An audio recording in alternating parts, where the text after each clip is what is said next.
With the way my class is set up, this year I wanted to get my kids more involved with the community. So they have 2 community service projects. It's a requirement for my class. And then they have 2 art show or competitive opportunities that they have to fulfill for me throughout the school year. I always like to keep a creative element into the project. So I let the students decide 2 animals that would become a hybrid that does not really exist in the real world. I'm making a slug and an armadillo because I wanted to make something original, and when I actually drew it out, I thought it was pretty cute.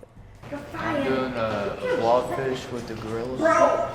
So it's gonna look a lot better once it has the mane and stuff, but it's a mix of a lion and a grizzly bear.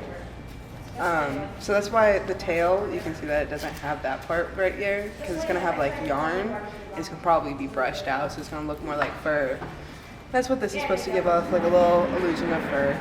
Kind of looks like one of those rose teddy bears you see at the mall.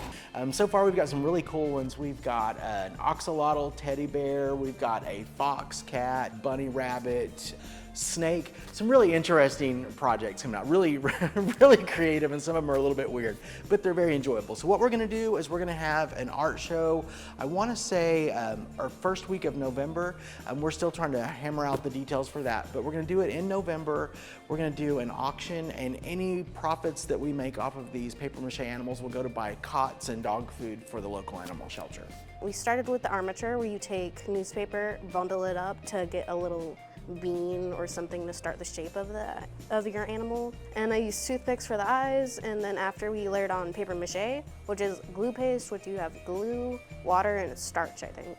Mix that up, layer it on top of the newspaper, put the toilet paper on top, and then you build up layers. And then once it dries over the weekend, which is what I did, then you could start painting it to add details. So far, my favorite part was the paper mache and figuring out how to layer it in a way that fits my vision. And then my second favorite part is definitely the shading that I'm doing, because I'm making a lot of gradients using different colors without mixing them. It makes me very proud. I love it. I wish that I could take credit for it. I cannot. These children, they come in here, I provide them a safe space, I provide them materials, and I coach them.